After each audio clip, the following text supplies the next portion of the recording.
Welcome to the Gita in Action podcast. My name is Radha, and I'm here with our regular family of seekers is back together. We had kind of a lull on Monday. We missed our regular family of seekers, but everybody's back, and we are here studying the Bhagavad Gita verse by verse. We're in chapter 8 today. We're chapter 8, text 8. And let's just get right into it today. Let's just get right into it. So, I just talked to you. I saw you get up and then sit right back down. Good, because we need you to do the prayers for us whenever you're ready, Shakti. Om Jnana Timirandasya Yananjana Shalakaya Chakshur Yena Tasmai Shri Gurave Namaha Shri Chaitanya Manobishtam Shlapitam Yena Bhutale Swayam Rupa Kara Mayam Dandati Sva Pandatikam Vandeham Shri Guru Shri Yuta Parakamalam Shri Gurun Vaishnavamscha Shri Rupam Sagrajatam Sahagana Raghunathanvitam Tam Sajivam Sadvaitam Savahitam Parijana Sahitam Krishna Chaitanya Devam Shri Radha Krishna Padan Sahagana Lalita Shri Visakan Vitamscha He Krishna Karuna Sindhu Dinabandho Jagatpate Gopesha Gopika Kanta Radha Kanta Namostute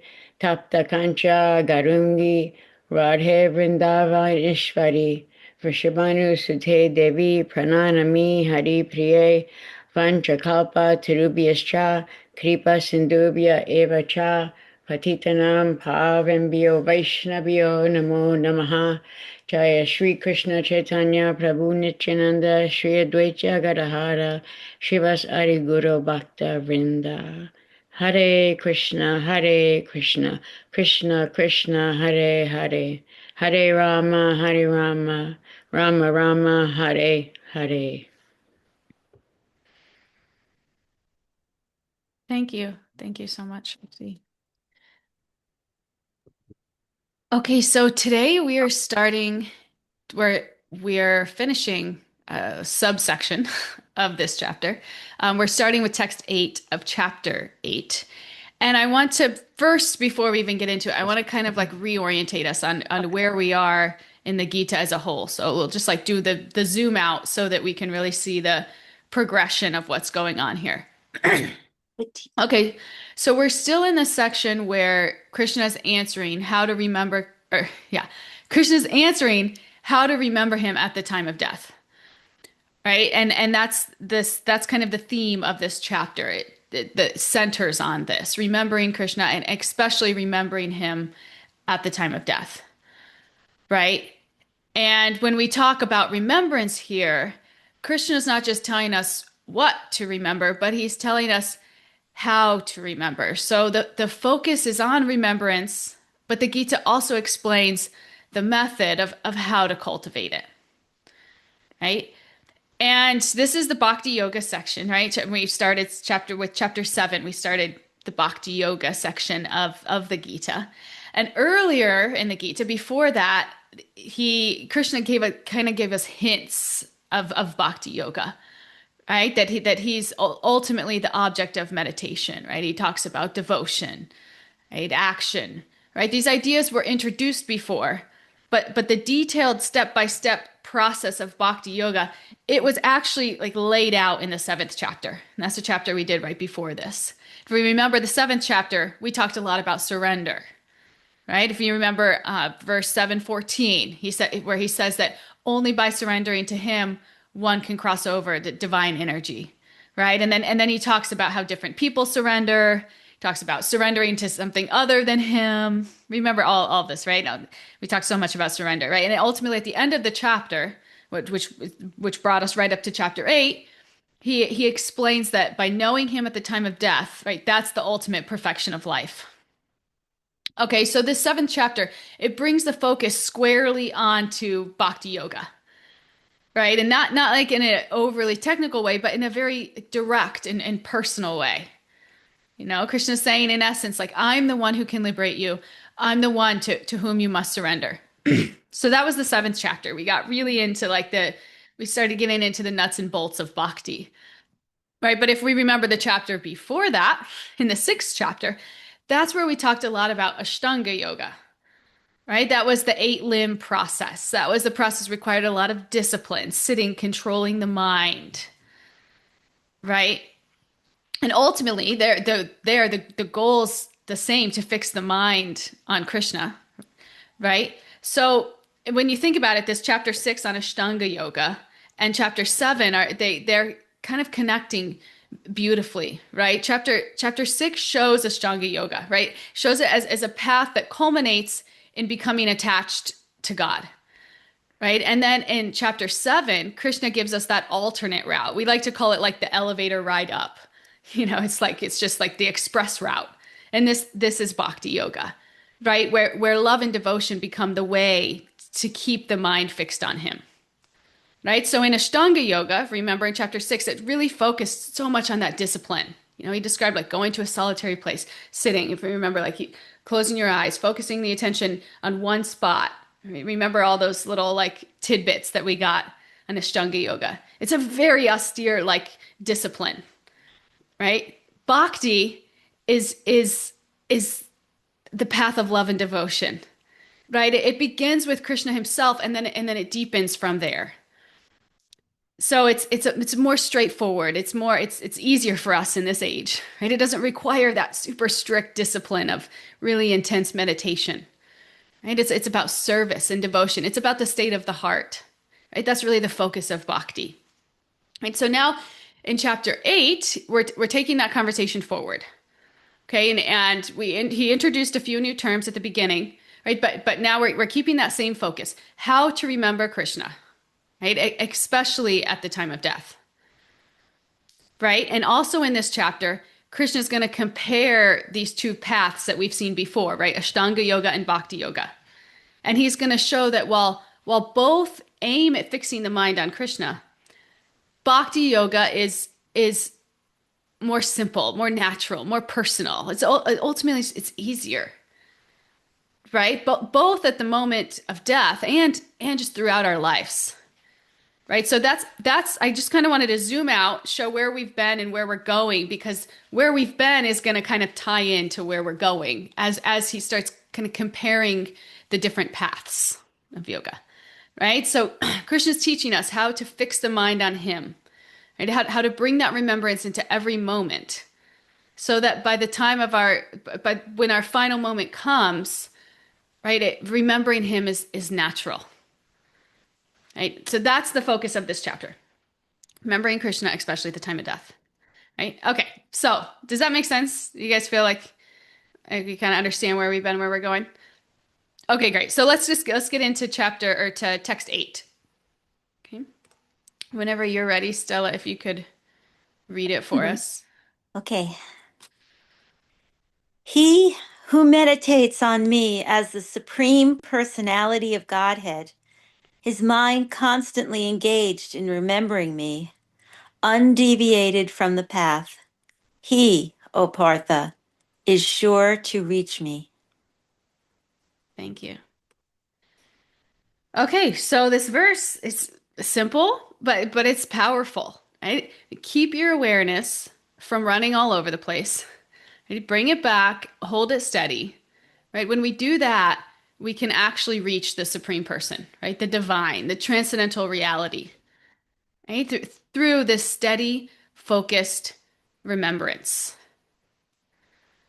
right? And a kind of a subtle difference here is starting to even change our perspective that Krishna is it's not just a practice, it's not just, I'm just going to sit and meditate for 10 minutes a day and this is my practice, something to check off my list, right? No, Krishna's the goal, and he's the goal, right? And when we can make that kind of subtle shift in our mind, that it's not just it's not just a practice, but ultimately the goal, it could really change how we show up.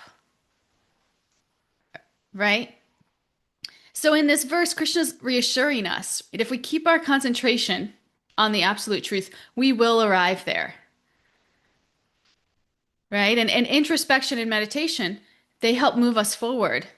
But ultimately, the clear recognition of who that truth is ultimately comes from revelation, right? So we make the effort, we meditate, we reach out, but ultimately, Krishna chooses when and how to reveal himself, right? It's not something we can kind of force or we can kind of grab onto and pull, right?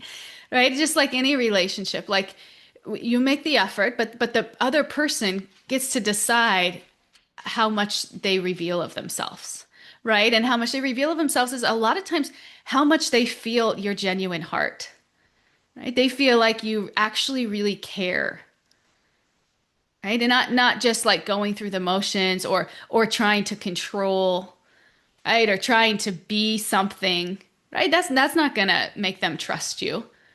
Right? What's gonna make them trust you is when they see your heart, right?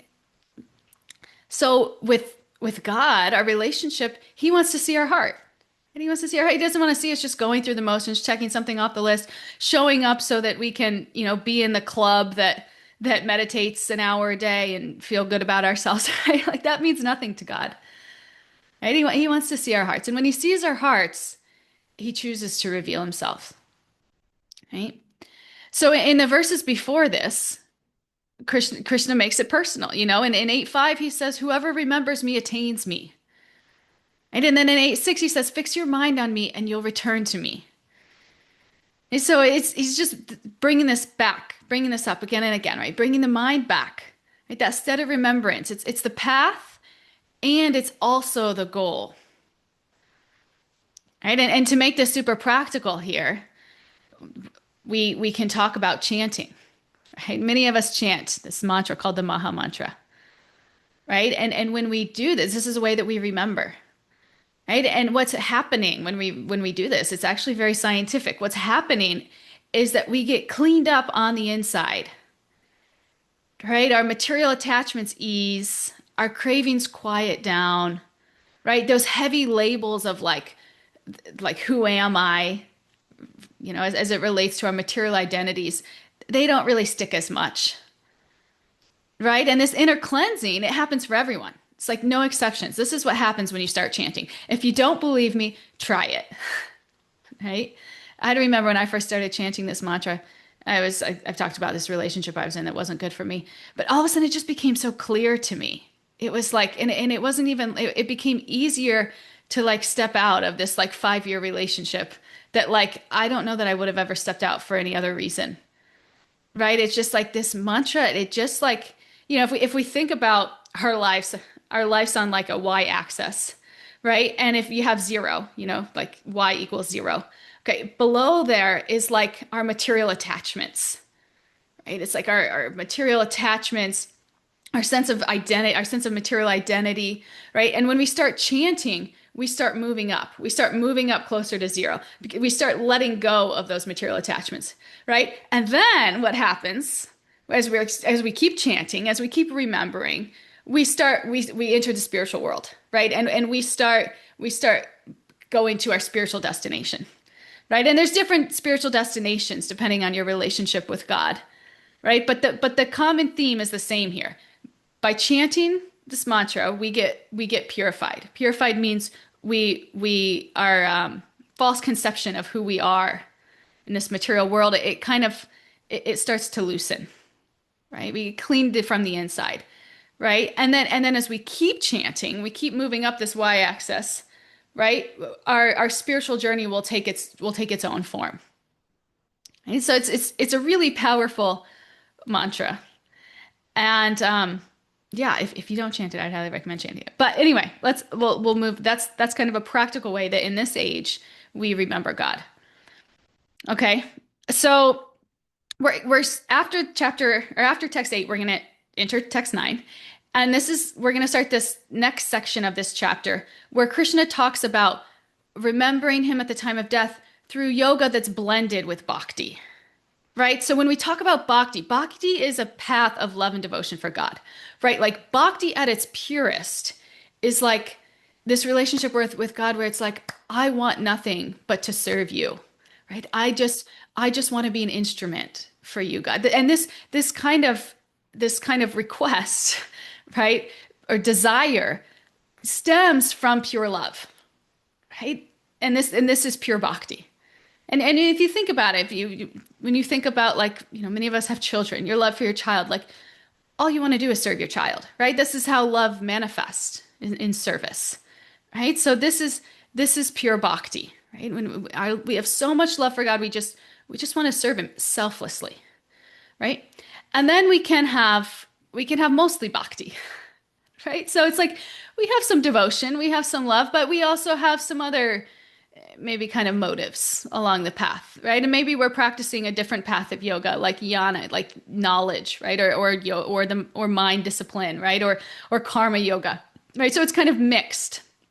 It's a mixed bag, right? And then you can have a mixed bag, but your mixed bag is like just a little bit of bhakti, and then like some other things on top, right? So these other paths of yoga, and we talked about these paths of yoga: jnana yoga, karma yoga, all different kinds of yoga, all different ways to connect with God, right? But the difference between the path of bhakti and these other paths that we've talked about is that these other paths we've talked about, the path of knowledge, jnana yoga, path of ashtanga yoga, right? Path of discipline, really intense meditation, discipline like that. Karma yoga, the path of action, right?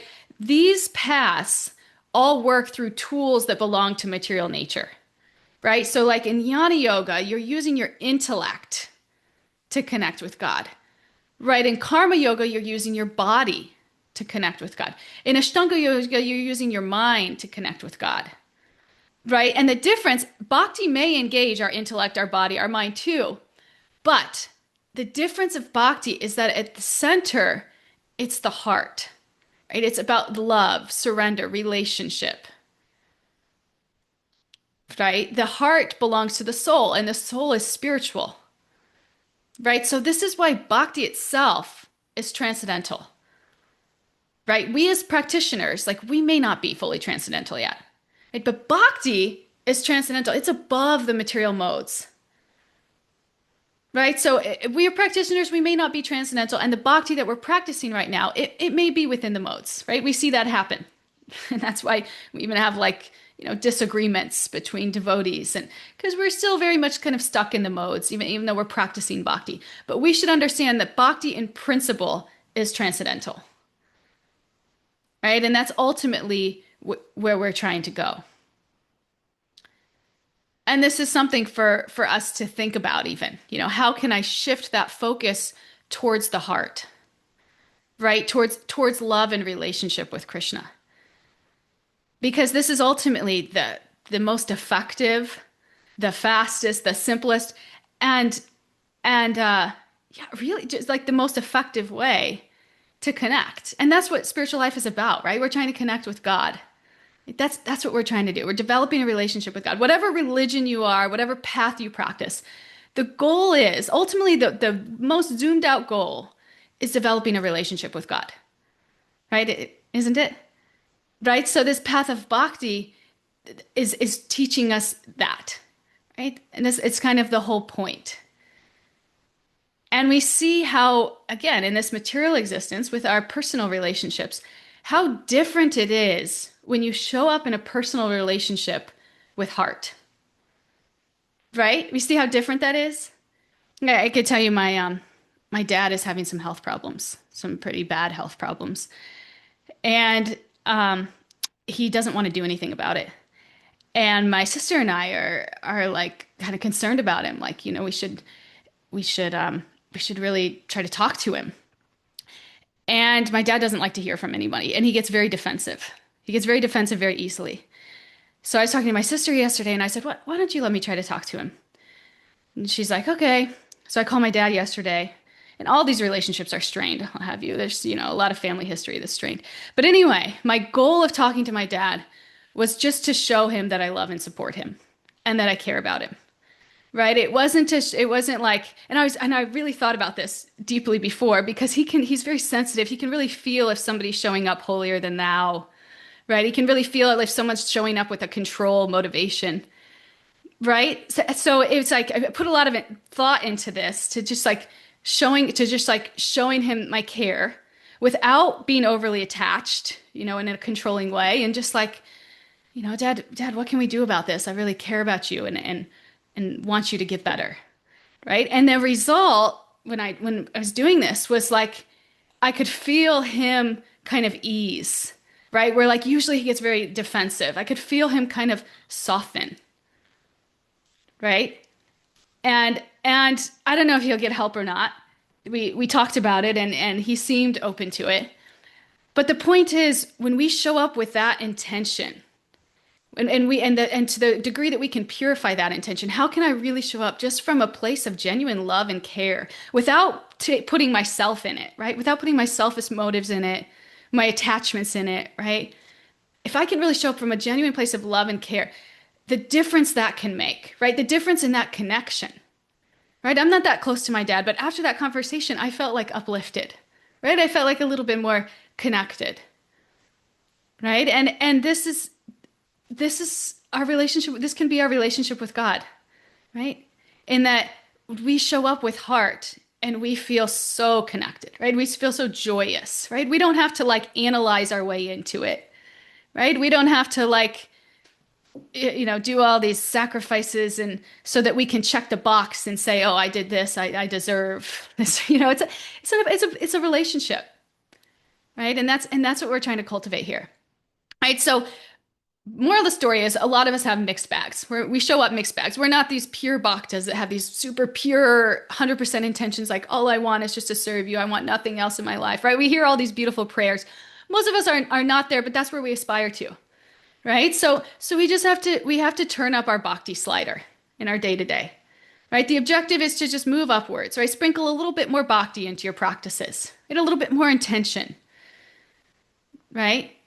Because as the devotion grows, we go through purification, right? Our other paths, our jnana, our karma, right? They stop being self-centered and they gradually get re-aimed towards Krishna, right? So we're still thinking, we're still doing, we're still disciplining, right? We're still using our body, our mind, our senses, right? But they're no longer driven by material identity, right? They're devotion powered.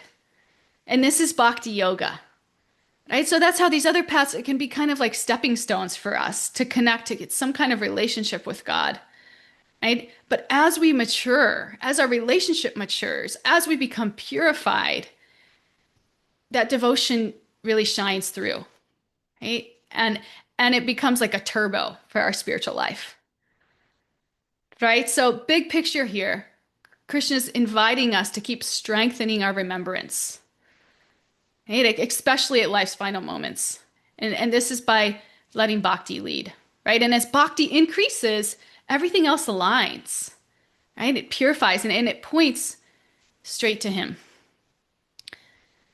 So like I said, we can think about this. We can think about even like in our own lives, in our own service, where we're acting from self-centered motives rather than service, right? And this is how service purifies us. Because if you start to do a little bit of service, and you're convinced that your motive is just purely pure, purely pure, Krishna will show you where it's not, right? And this is a blessing, right? We've all come up against this before, right? And until you get to that point where you're really surrendered to it, right? Like maybe you're doing a service project with somebody and you have different ideas of how to do it, right? And so much stuff comes up for you. Like you're attached to your idea, you're insulted that other people don't see it that way, right? And then before you know it, you're like creating narratives about them of why they don't see it that way and they must be less than, right? Like this is what we do. This is the human condition, right? So when we start getting into that, when we start like insulting other people for not seeing our way, and we should know that we're in material consciousness, right? And that we're kind of glued to our attachments. And until we're at the point where we're leading with love, right? Until we're at the point where we're leading with love, no matter what, right? We're not really purified. And even if we are leading with love, we probably still have some purification to go. But that should be a big flashing sign, right? Because I just heard this in a class yesterday. Krishna loves us. Krishna loves us, right? Krishna wants us to have good relationships with other people, right? Because they're his children. Just like anybody who's a parent who has multiple children, you want to have good relationships with your kids, absolutely. But what really breaks your heart is when you see those kids fighting, having bad relationships amongst themselves, right? With each other, right? Or what to speak of not talking for some amount of time, right? As a parent, doesn't this just break your heart? Right? So when we really develop love for God, we love everybody that God loves, right? We love all of God's children, right? So we treat all of God's children with respect, right? Regardless of, maybe we don't agree with them on a certain point, but we treat them with the utmost respect, both internally and externally, right? This is somebody who's really purified, right? Because your love for you've let go of your material identity, right? You've stepped into your rightful identity as a servant of God. You've stepped into that identity that stems from just pure love of God, right? Now you understand that you're a servant of God. You want to love everybody that God loves, right? So this is the process. It's beautiful. It purifies us. So when you start feeling these things, when you start doing service, it's not like, oh, all this yuck is coming up. I need to step out of the service. It's like, okay, no, all this yuck is coming up. This is an opportunity for me to kind of purify myself, right? To let go of who I thought I was and what I was attached to and what I identify as the right and the wrong way, right? And understand that the right way is Krishna in the center. Right? The right way is Krishna in the center. And if Krishna's not in the center, if my ego's in the center, that's the wrong way. And everything else is like, it's secondary to that. And how can I act in a way that brings Krishna back to the center?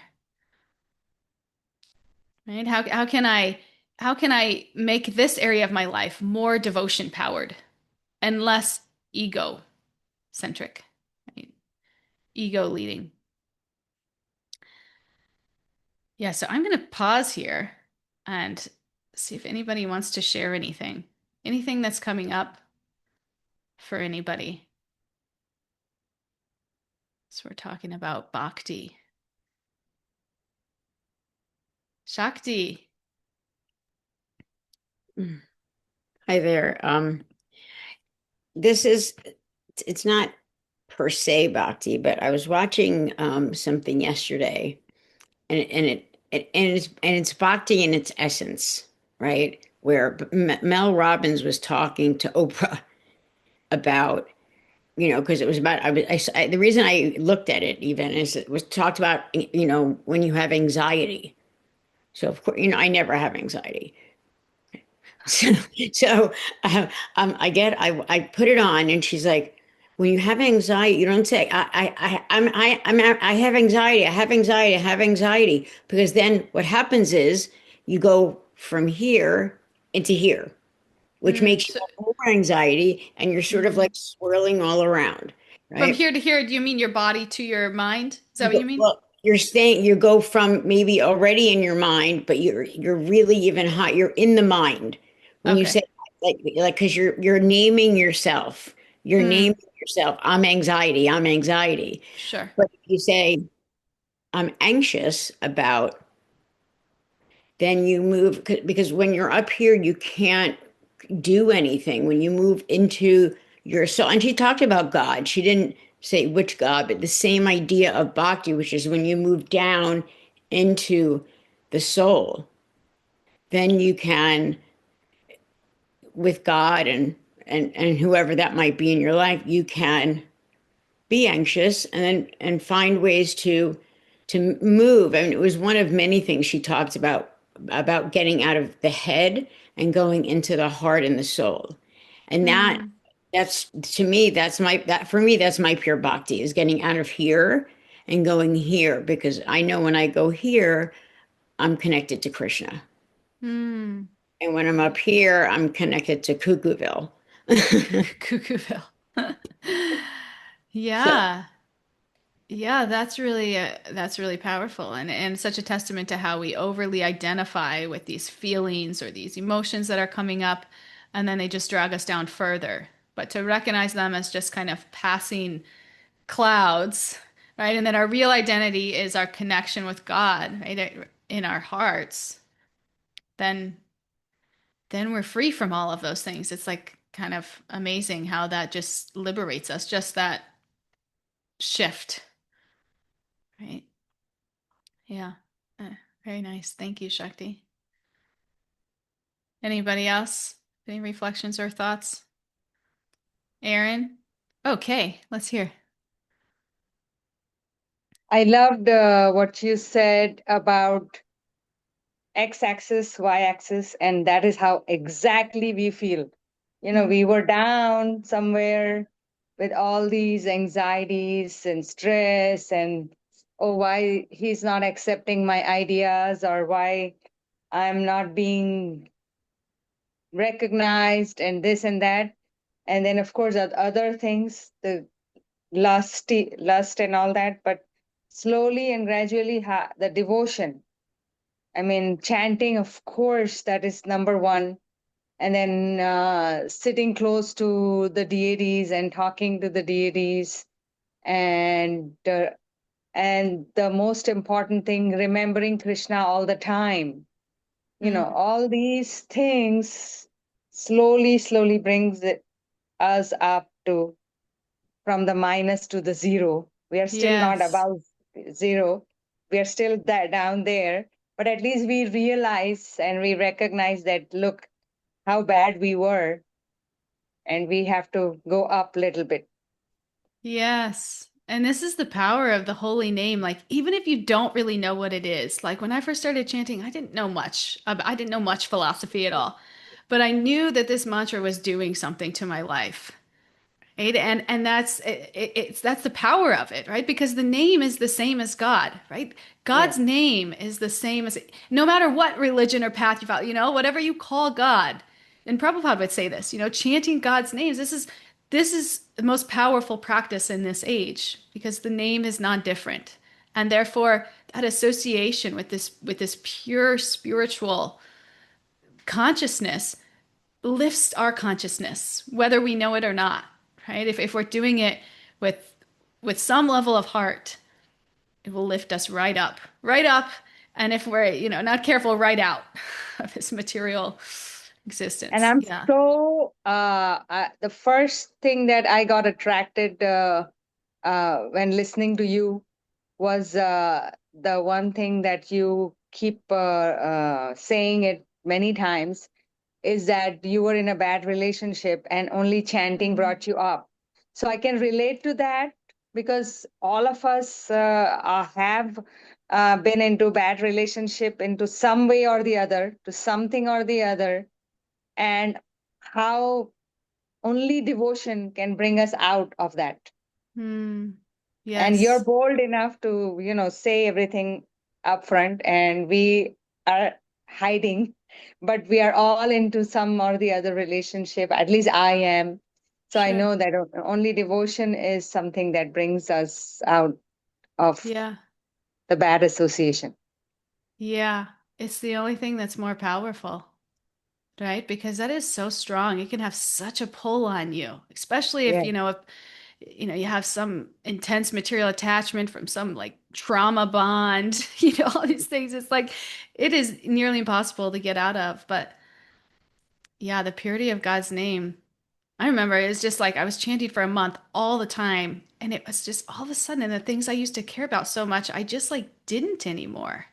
And it was like I've been trying so hard to feel better in this relationship. And then all of a sudden it was like, oh no, I just need to get out of this. It was just like all of a sudden clear, right? all of a sudden it occurs to us that, oh, it's just an attachment. This is Yeah. just temporary. This is not so important. And what is important, the goal, Krishna.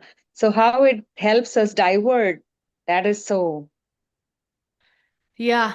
And we say all of a sudden, it's just us making an effort and then Krishna come and working in our lives. It's like Krishna sees our hand up and he's like, got it.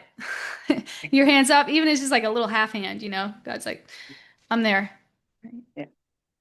Right. I think we have Stella, Aaron, and then Katie. Stella, what do you have for us? I'd like to come at it from the opposite side of um, when our attachments are not, are good in the terms of Mm, that, that you actually try to practice love amongst people. I mean, my mom always said, if my kids like each other, I'm happy. And you had said that before, when like God sees how you're acting with his other children. And I say that too, when our kids get together and are happy together. It's like the best feeling, like, I, like just that's just like a tiny little glimmer of what God must feel like when we get along amongst mm, ourselves. But in terms of how a material, a healthy one. I'm not talking about a trauma one, but a healthy relationship with others, um, in which we can practice affection of the heart. That that's also kind of like a practice to get into, because because you want to feel affection for Krishna. Like, mm, what does it mean to love Krishna? Like, what does it mean to love our kid, or our spouse, or our friend, or even our pets? We feel affection for them, and we express that. mm, One of the ways I express affection is I'll sing to my kids or cat, like these, even when they were little, like these funny little songs. And I found myself one day, I was actually singing to my cat, I telling her how beautiful she is and everything. And I turned to my altar, and I just started singing to Krishna in this, like, like to the picture, like as if it was just part of that whole. It sounds so silly, I know, but I'm just saying, like, well, to have that feeling of affection, and we can practice that with others, and that will mm, help us, is what my point is that'll help us to feel affection also for the Lord. I mean, how do you, because you could sit there chanting, saying, yes, I want to love God, but then does your heart swell when you see him?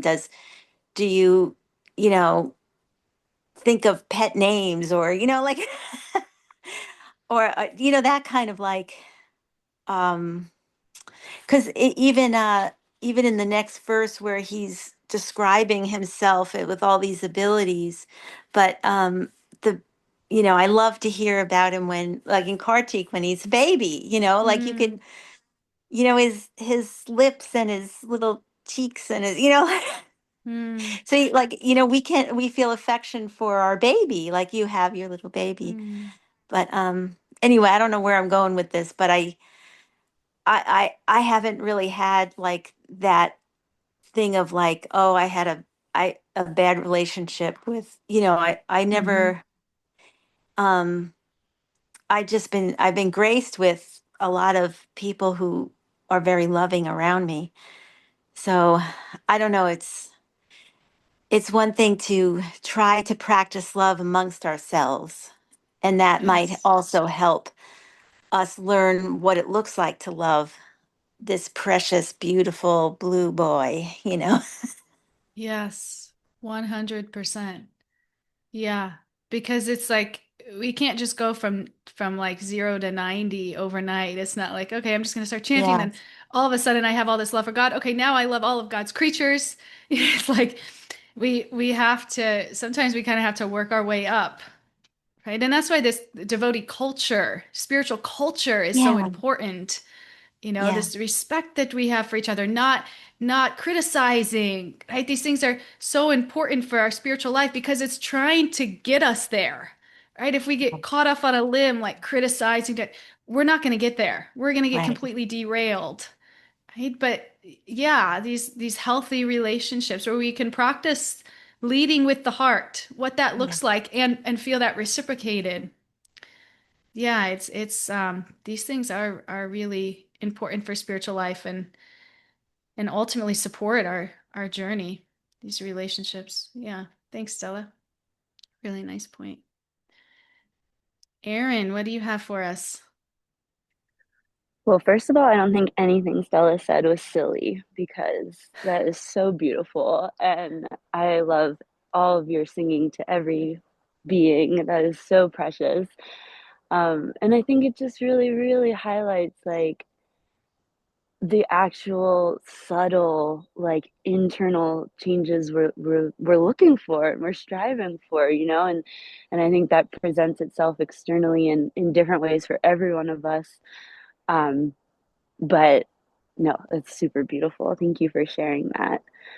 Um, and I just think like what you and Kay were talking about, like with the different way of thinking and the chanting pulling you out of your thinking, it made me think of that Einstein quote, which I'm gonna butcher, but about like, the same way of thinking that like caused these our problems is not Mm, going to bring about the solution to our problems. mm, And it's like I feel like that just like brought a light bulb, turned on a light bulb in my head of like, well, of course something devotional could just like pick you up and take you out of something material. Like it's a totally different it's totally different. Like it's not mm, the same old. It's yeah, it just so I feel like that really turned something on in me. Um but I also really love what you shared about your dad and your conversation with him. I feel like I have been thinking a lot about like nervous system regulation and just really trying to be better, back to Shakti, what you were talking about with anxiety, like just like noticing my triggers and noticing those signs.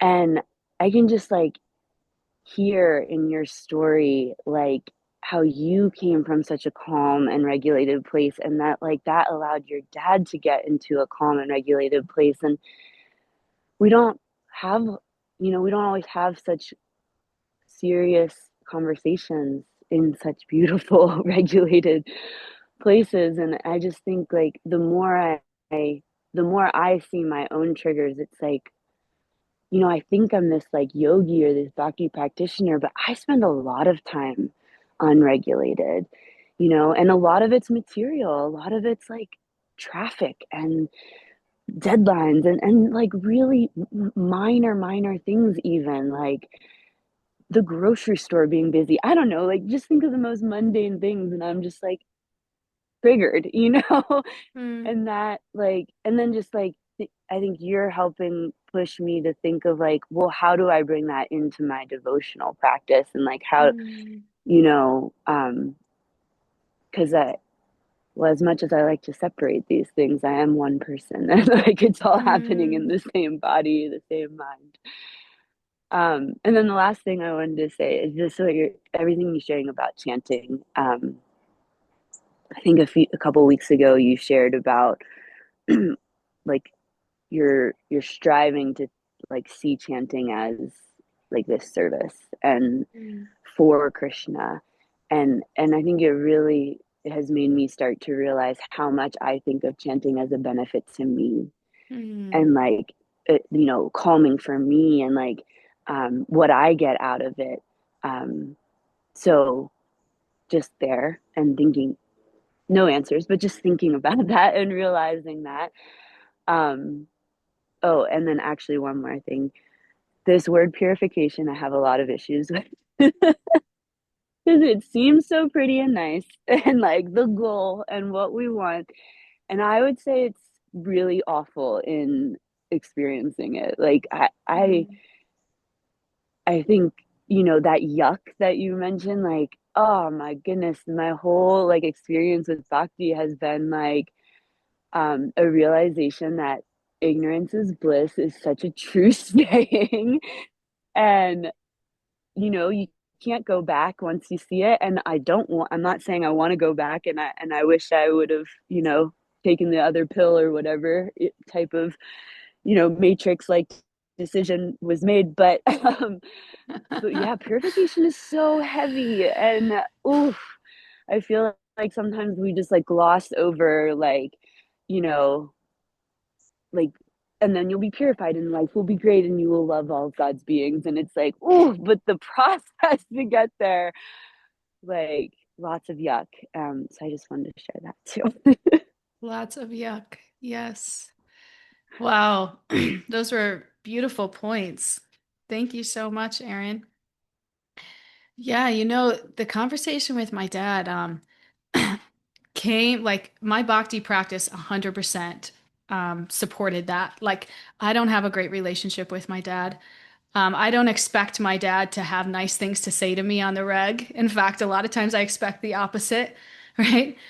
But even like that showing up, that wasn't an efforts to get my dad to reciprocate or to get a relationship with my dad. Like, it is what it is.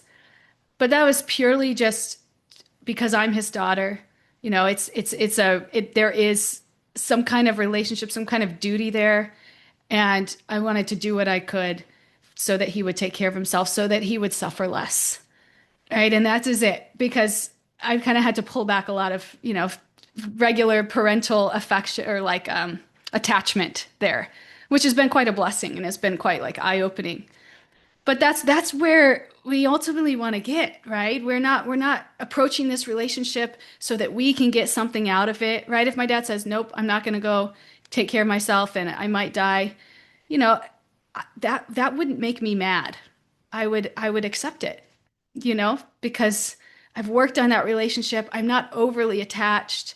I love my dad. I don't want him to suffer, but it's not a normal kind of relationship you'd have with a parent. I've kind of had to be purified of that just by force. And I don't know if any of that makes sense, but my bhakti practice has helped me show up in a loving way, and then in a way that I feel love, and maybe not from my dad, but just from the energy exchange, right? I don't know if that makes sense, but it's really been a testing thing. Just love is a choice one takes.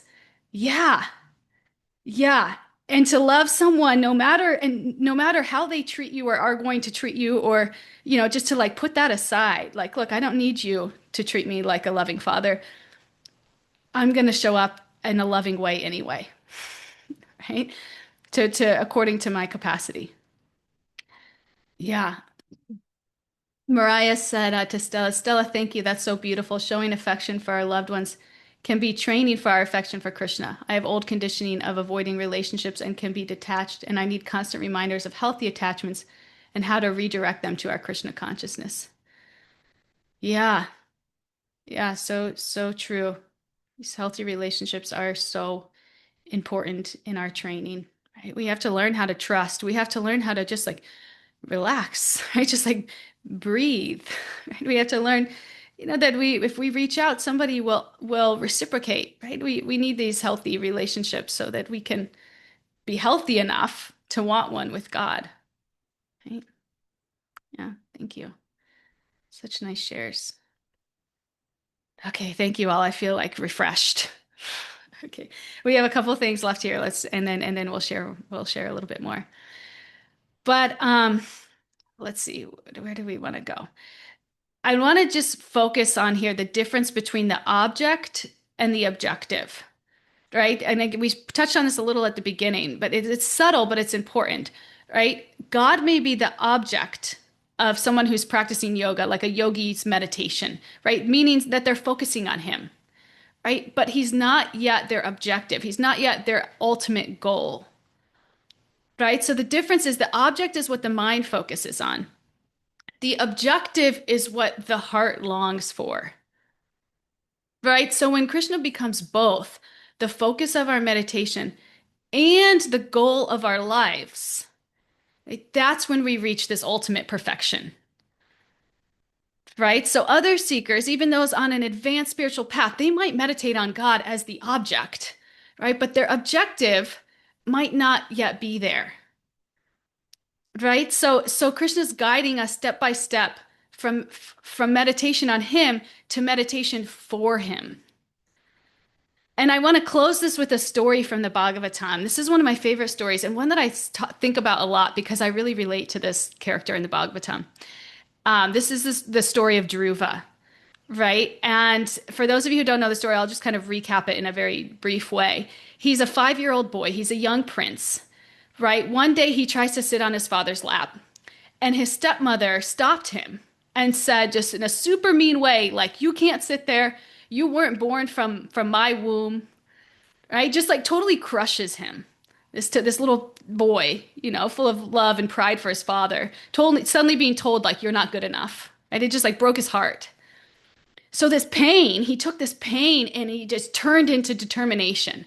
Right? He thought like, I'll show them. Right? I'm going to get a kingdom greater than my father's, greater than anyone's. And he was just like so determined. I mean, Dhruva's determination was like, wow. Right? So his motive was like this wounded pride and a need to prove his worth. Right? Anybody ever have this motive before? Like, I could totally relate to Dhruva. Right? Okay, so then he meets this great sage, right, Narada Muni, and he gives him some instructions, multiple instructions, but one of the things he has him do is he says, if you really want something extraordinary, seek the supreme person, go to the forest, sit in meditation, and fix your mind on that supreme person. Right? He gives him this instruction, like, look, you're going to get something extraordinary. Right? So Dhruva's intention, we know Dhruva's intention, he wanted a kingdom bigger than his father's. He was hurt. He was acting from this wounded place, right? Very understandable. Right? So he goes and he focuses, he practices, he does this strict meditation, right? This Ashtanga yoga, this controlling his senses, focusing on his breath, right? And fixing his mind on the form of the Lord within his heart. So this looked like Ashtanga yoga, right? But the object of his meditation was personal. It was God, right? So it was yoga mixed with bhakti, right? And day after day, thought after thought, he practiced exactly what Krishna's describing in this verse in 8:8, right? Keeping his awareness steady, bringing it back again and again, right? And then after 6 months of this steady remembrance, something incredible happens. The Lord appears before him, right? So now imagine, like, he's just doing this practice because he wants a kingdom bigger than his father's, right? And he's very determined, he's very disciplined, he can sit and he's like, this is what I'm going to do, right? But so he's focusing on God. All of a sudden, God shows up in front of him, right? He shows up in front of him, and when Dhruva sees God, his heart completely changes, right? And he says these famous words. He says, "I was searching for broken glass, but I have found a priceless jewel." Right? I was searching for broken glass, but I have found a priceless jewel. The broken glass being his material desire, right? Where he was acting out of his hurt. He wanted a kingdom. He wanted to show everybody, right? But now God's in front of him, right? This priceless jewel. And Prabhupada praises this in the purport of this verse. I love this. He says, as the essence of spiritual realization, right? Material desires pale before devotional fulfillment. Right? So at first, Krishna was only the object of his meditation, right? It was something he focused on to get a result, right? And this is us. We're mixed bags, right? Even if we're just looking for a little peace in this world, like Aaron was saying, like chanting makes me feel good. Okay, right? But then when the Lord appeared, Krishna became his objective. He became the goal himself. So this is the power. This is the power of steady remembrance, right? It's the process, it's the goal. And I know, Aaron, you're going to cringe, but it will purify you. The process will purify you. It will make you less tied to your material identity, your material attachments, and more connected to God. Just naturally, this is the process, right? When we sincerely focus on Krishna, even if we start with mixed motives, right? His mercy is going to purify the heart. Right? So in the end, Dhruva did end up getting a great kingdom, but he didn't even care about it anymore. Right? That wasn't really like the real reward. The real reward was this transformation. Right? His pride melted into love. His ambition turned into devotion. Oh my gosh, that has been such a reward in my life, right? Ambition turns into devotion. Right? So this story it's teaching us. We start where we are. Right? Even if you're hurt, you're frustrated, you're a mixed bag, you have some ambition, you want to show your worth, whatever it is, right? It can become a doorway to Krishna when the heart turns towards him, right? And so we just keep practicing. Keep practicing. The steady mind is not perfect, it's persistent. So we have to keep practicing. Bring it back. And lastly, let love be the goal. right? At first, Krishna may be the object of our practice. It may just be something that we do, something to check off the list, something to be a part of a club, right? Whatever it is. Okay, right? But if you show up sincerely, right, and your remembrance deepens, he will become the purpose of your life. Right? So this Dhruva story, it's proof that this remembrance works. Right? When our effort is steady and our heart is sincere, Krishna will bridge that gap, right, between our striving or reaching up like in our pathetic state, and perfection, right? It's connection with Krishna. So I love the story and I think of it sometimes, like a lot of times actually, because I realize, even and I'm doing service, different motives for service and it's like just stick on the goal. It's okay. Krishna will purify you. Notice it. Krishna will purify us. Even coming into spiritual life, whatever reason you had for coming in, just try to practice with a sincere heart and Krishna will bring you closer. So that's what I had for today. Does anybody want to share any final reflections? Meg, you're smiling over there. What do you have for us? Oh, you're on mute. You're on mute still, Meg.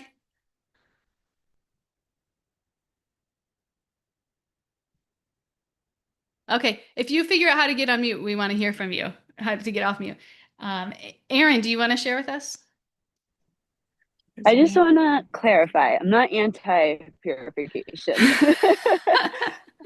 I know that's like probably right, like the whole point of this university we're in, but I think what I'm anti is like glossing over that it's this like beautiful, light-filled, easy process, and we're all like happy-go-lucky about it, because like I think a lot of people think spiritual life is going to solve all the crisis of faith because we sometimes experience spiritual people who are 100% happy 100% of the time and like shoving down all of the bad things because the bad things are maybe material.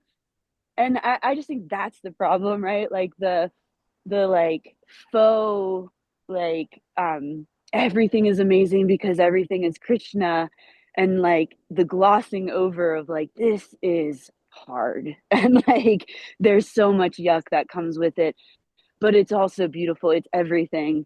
So like, yeah, pro purification, anti selling it as something beautiful and easy. I'm like 100% with you on all of that. And I was just giving you a hard time because I could. That was really it. But Oh, please do. I'm no, I'm so with you. It is kind of a funny thing how we talk about like I want to be purified and then as soon as we get confronted with something we're like I don't want to be purified. Yeah, that's it. That's exactly it. Thank you. Really nice. Answer. Yeah. Hare Krishna. Yeah. Hare Two, Krishna. Thank you for sharing with us. two very quick things. Definitely my takeaway and my mantra for today. I love how you say just show up with love. I think that's a great mantra. But I also loved how Erin switched, perspectives, not like how is it benefiting me, but like, what am I doing for Krishna? And it made me think, like, imagine, like, if you love someone and you just love them so much, but they don't love you. And you go on like this and you keep loving them and you can love them for years and years. And only later, like maybe they get to know you a little bit and they start to see things of you, but it's not such a good feeling necessarily to like love someone and not be loved by them. And then eventually, like if they come and they love you too, and they love you maybe even more than you love them. And I was thinking like that's like Krishna, because Krishna's been loving us for eternity. And here we are, and we haven't been loving him. And like I was his like, what does Krishna feel when we come to know him a little bit better, and we come to love him? How wonderful that is to have that love reciprocated. So thank you. Oh, that's so nice. Thank you. Thank you for sharing. Thank you. So happy you're here. So nice. Aaron, I think you got a shout out on the board here. Mariah says, Aaron, yes, the purification process is yuck while we go through it, and then we do receive a higher level of love and bliss. Yeah, that's the part I think that people are excited about, but they kind of forget the middle part that's a little bit bleak, right? But it's a process up and down, so to speak. We will get to more times of bliss and love through it. It is painful and hard, though. Yeah, so nice. Aaron says, Krishna experiencing unrequited love for us is devastating. So nice. Thank you all for the chat board. And Shakti, do you want to I- take us home here, Shakti? yeah, here I am. I won't be long, because I know that well, what I wanted to share is we all know we're in the month of Kartik, right? And so like I feel so emotional. So like Stella, when you were talking about like that you sing to your cats, you sing to your deities, you sing so like this morning I was downstairs. I lit a whole bunch of, candles. So it looked like the deities, there were candles everywhere. And then I was doing my Achman and I was crying. And I was like singing the Dandarashtakam and I was singing all my prayers and I was like looking at their face and I'm like, they can see me. Oh my gosh, they can see me. And then I looked at Radha and Krishna and I'm like, I love you. I see you. You see, I see. And like it was so, it's not the first time that that's happened, but it's definitely during Kartik this time with all of the candles. I bought them yesterday in these little clay pots on the edges of the it just, it was, yeah. I can't even put into words. Mm. Um, but yeah, like having that feeling that Krishna loves me, and sometimes that feeling that I'm not worthy, right? But I just keep loving him anyway. Him and Mm. Radharani, I just keep loving them anyway. Mm. What a So softer, like more loving way to like be embraced when you have those feelings of like not good enough or low self-worth, right? Like Dhruva, like instead of going out by yourself and trying to become super strong and powerful and disciplined and austere, like you just reach up for Krishna and Krishna comes and just swoops you up, right? And how just like warm we feel in that. Such a better way. Right? Yeah. Thank you. So nice. Thank you, Shakti. Okay, my friends, that is all for today. Thank you for coming and sharing, being a part of this Sangha and being so sincere. All of you here today. This crew is like, you guys are my tribe. You're so sincere. We're doing this together and thank you.